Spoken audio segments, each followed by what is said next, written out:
Olá pessoal, sejam muito bem-vindos ao nosso curso Investimentos Saudáveis. Hoje nós vamos estar falando sobre os tipos de fundos. Daí nessa forma aí nós vamos estar dando prioridade aos fundos de renda fixa, que é os que nós abordamos até então, que foi tudo sobre renda fixa.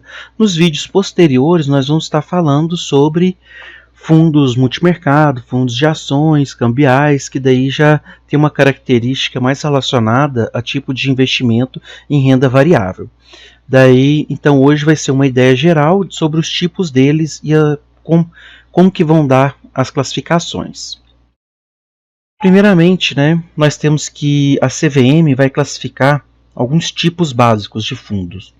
Dentre eles vão ser renda fixa, multimercado, ações e cambiais.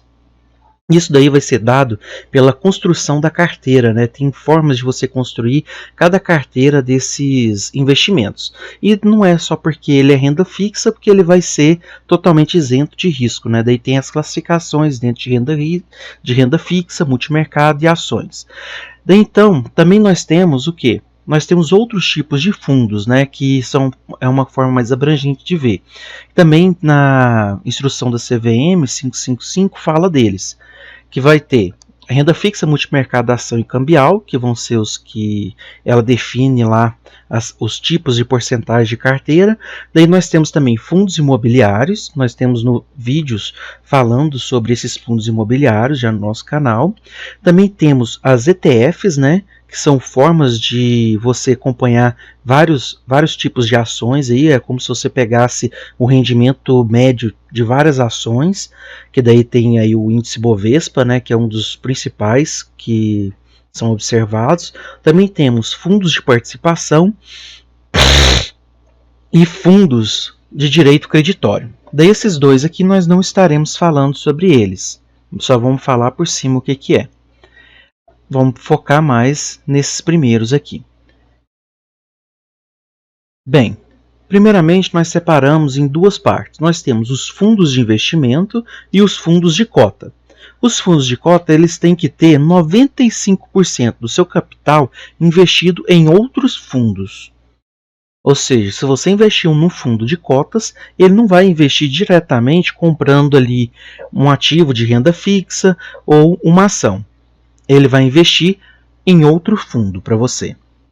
Os fundos de investimento, eles são considerados fundos de renda fixa, de ações, multimercado, que eles vão estar investindo diretamente no ativo ou em derivativos. Daí é só uma definição técnica, Porque muitas das vezes você pode estar lá fundos de fundos ou fundos de cotas, daí você sabe que o principal ativo dele vai ser comprar cotas de outros fundos.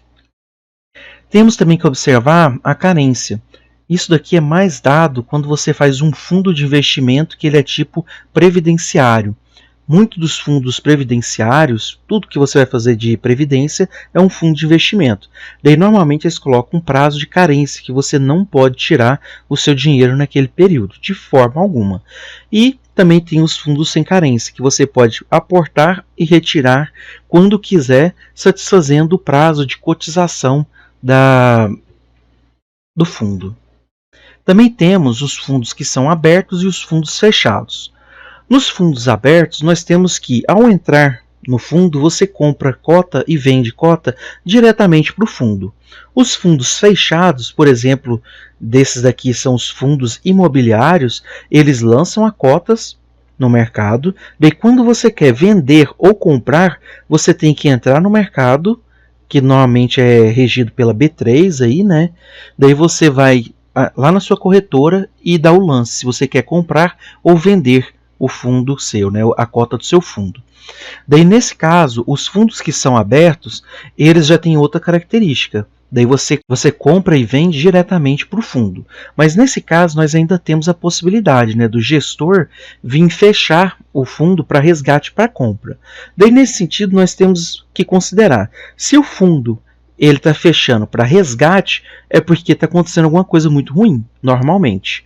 Porque quando ele fecha para resgate, é porque ele está com baixa liquidez e ele está podendo dar algum problema de ter que sair antes das suas operações. Ou por causa que o mercado está caindo muito, ou por causa que ele está tendo muito prejuízo, ou por causa que as posições dele não foi bem gerida.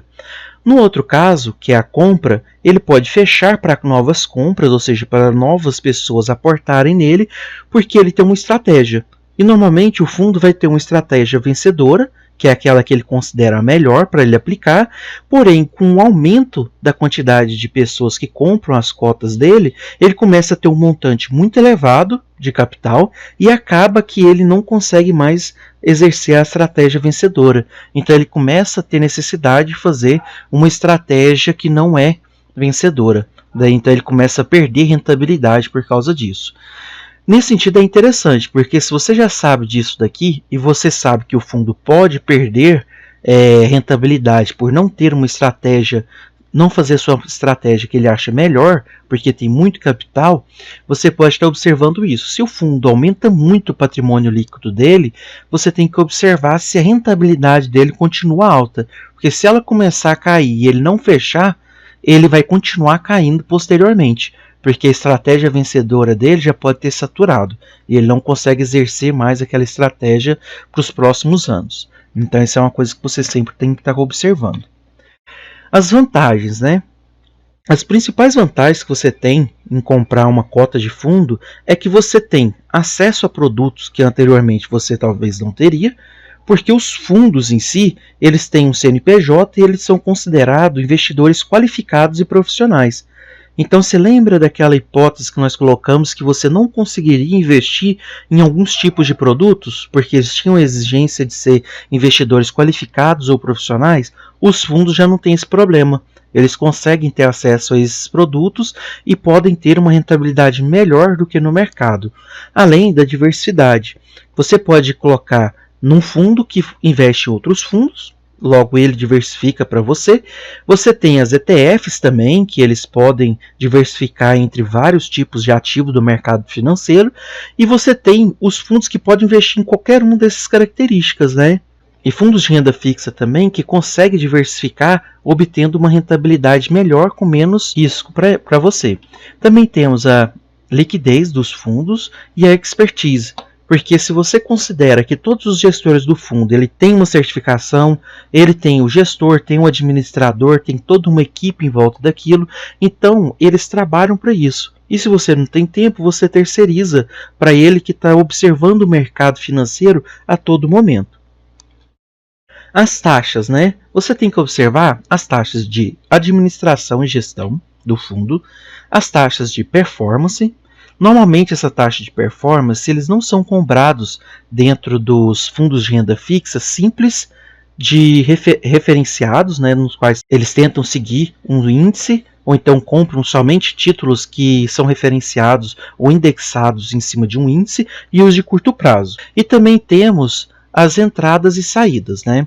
Existem alguns fundos que você pode estar tendo que pagar, além do valor de entrada, também o valor de saída. Em muitos fundos você não paga essa entrada e essa saída. Você tem que estar observando isso, porque isso pode acabar corroendo a sua performance.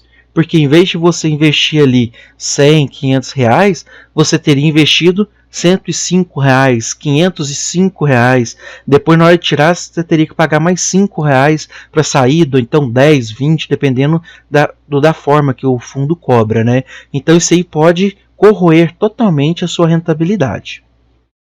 Os tipos de gestões, né? Nós temos a gestão que é passiva e a gestão que é ativa. Normalmente a gestão ativa ela vai tentar se assemelhar a um dos índices, e a gestão ativa ela vai tentar superar um desses índices. Normalmente a gestão passiva ela tende a ter umas taxas administrativas menores. Por quê? Porque eles precisam de menos pessoas para conseguir assemelhar a um índice. Agora, as gestões ativas, elas necessitam superar esses índices. Logo, elas necessitam de pagar melhor, porque ela vai precisar de mais gente na sua equipe analisando todo o mercado, para ver qual tipo de investimento melhor. Normalmente, nós temos que os fundos de renda fixa ou fundos imobiliários, eles vão estar sempre atrelados a esses índices. Selic, IPCA, CDI ou os índices da Anbima. Os índices de ações eles podem estar atrelados ao Bovespa, IBRX, entre outros, também o IFIX, daí vai variando. Os fundos de renda fixa. Dentro dos fundos de renda fixa, nós temos que observar que o maior risco que ele pode oferecer para a gente é sempre estar associado ou a taxas de juros ou ao índice de preço, que vai ser IPCA, o IGPM, algum desses assim. Então, esses tipos de influência aqui, eles reduzem um pouco o risco da renda fixa, dos fundos de renda fixa. Além disso, ele tem que ter, no mínimo, 80% dos seus ativos de renda fixa relacionados ou com Selic, ou com CDI, ou com IPCA, IGPM, e assim, ou prefixados. Dentro dos sufixos de renda fixa, existem os de curto prazo, os de longo prazo, os referenciados, simples, dívida externa e de crédito privado. Daí nós vamos falar um pouquinho de cada um desses daí. Primeiramente, nós temos a renda fixa de longo prazo. Esse título é dado tanto para a forma do imposto de renda, que vai ser diferenciado de todos os outros lá. O fundo pode cobrar a taxa de performance sobre o que ele sobre o índice que ele vai fixar. E nós temos ainda uma outra característica, que metade das aplicações dele deve estar com o final acima de 365 dias. Ou seja, metade dos tipos de ativos dele tem que estar com vencimento para mais de um ano. Então isso daí é uma forma restritiva muito forte. Agora, o de curto prazo, né? Nós temos que os fundos de renda fixa de curto prazo, normalmente eles vão ser títulos de dívida pública, pré-fixado, indexados à taxa Selic, que daí seria pós-fixados, ou de índices de preço. Nós também podemos ter que esse fundo ele invista em crédito privado, mas só que ele tem que ter que esse crédito privado ele tem que ter um risco baixo, segundo o gestor. Esse fundo também pode investir em outros fundos que estejam relacionados com as mesmas características, né? Com títulos de dívida pública ou títulos privados que tenham baixo risco. Além de usar derivativos para o hedge, ele não pode utilizar derivativos para obter uma rentabilidade maior. Se ele precisar de usar derivativos, ele teria que cair dentro ali do longo prazo. Então, esse caso aqui é mais maleável um pouco e também muda a forma de tributação do longo prazo. Nós vamos ver isso no próximo vídeo. Que esses ativos desse fundo aqui, em média, todos eles têm que ter vencimento maior do que 60 dias. Ou seja, não é igual o outro que tinha que ser 365 dias. E todas as aplicações dele devem estar com final abaixo de 365 dias. Ou seja, tem uma limitação muito grande para ele ser considerado renda fixa com curto prazo. Então, se ele é renda fixa com curto prazo, você já tem que ter isso, que todas as aplicações dele terminam antes de um ano e, em média, mais de 60 dias. Daí tem uma maior flexibilidade também para o gestor trabalhar, né? Ele pode estar comprando e vendendo ativos com uma maior frequência também. A renda fixa referenciada. Normalmente, todos os ativos desse fundo têm que estar referenciado a um desses índices. Ou CDI, ou Selic, IPCA, GPM, entre outros que eu falei lá dos índices Ambima, né? Eles têm por quê? Porque eles vão assumir uma característica de ser os tipos de fundos com menos risco do mercado. Então isso daí já dá para a gente analisar quais vão ter menos risco e quais vão ter mais riscos. Os renda fixa simples. Esse daqui, o fundo de renda fixa simples, ele tem que estar no final dele escrito simples, né? O índice simples.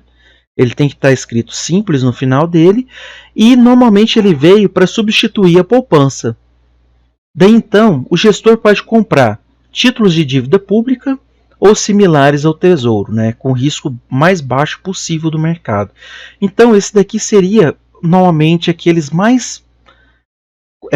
os mais conservadores possíveis dentro de todos os fundos de investimento. Nós também temos os fundos de renda fixa de dívida externa e de crédito privado. Os fundos de dívida externa eles têm que comprar os ativos deles sendo as dívidas de outros países, né? Como tem a dívida do Brasil, esse daí vai estar procurando dívidas externas ao Brasil. Já o fundo de crédito privado, ele vai estar simplesmente procurando dívidas de empresas na qual ele vai estar investindo, né, e comprando. Nós também temos os fundos multimercado, no qual ele tem uma possibilidade, uma flexibilidade muito maior do que os de renda fixa, porque ele pode estar tanto comprando em renda fixa quanto comprando ações. Nesse sentido, se ele vê que as ações tendem a valorizar mais, ele pode estar aumentando dentro do seu portfólio o seu número de ações e reduzindo o número de renda fixa. Porém, ele não pode ficar com mais de 80% do seu portfólio em ações. E ele também não pode ficar com mais de 80%, por exemplo, em renda fixa, porque daí ele seria caracterizado como renda fixa ou de ações. Então sempre ele pode estar aumentando, mas ele tem um limite para esse aumento. Nós também temos os fundos imobiliários. Nós temos alguns canais no nosso canal aqui do YouTube. Nós temos alguns vídeos aqui no canal do YouTube que é só para explicar como que se dá a análise de fundos imobiliários. Daí vai um curso também bem extenso para isso daí. Dentro do nosso curso nós vamos falar de forma mais resumida, mas quem quiser algo mais completo é só olhar na nossa playlist Fundos Imobiliários. Nesse exemplo aqui você tem que os fundos imobiliários eles vão ser fundos da mesma forma dos anteriores, só que eles podem investir somente em ativos relacionados a imóveis, parte imobiliária. Dentro dessa categoria também existem vários fundos que são espalhados com seus objetivos. Dentre eles existem os fundos que investem em estruturas físicas para resgatar o seu aluguel, em crédito para as empresas e também para a construção. Ele pode estar investindo aí, que são os fundos de desenvolvimento, que eles podem estar investindo em construções, em projetos habitacionais e depois com retorno ele está remunerando os seus cotistas. Também temos os fundos de ações, no qual o fundo pode comprar em sua maioria ações ou cotas de fundos de ações ou debêntures. Em sua maioria ele vai estar relacionado com isso. Também podendo estar exposto no mercado através de derivativos e opções dessas ações. Então, qualquer dúvida, pessoal, deixa aí nos comentários que a gente vai estar respondendo para vocês. Bom estudo para vocês e até a próxima aula, que nós vamos estar falando dos fundos previdenciários.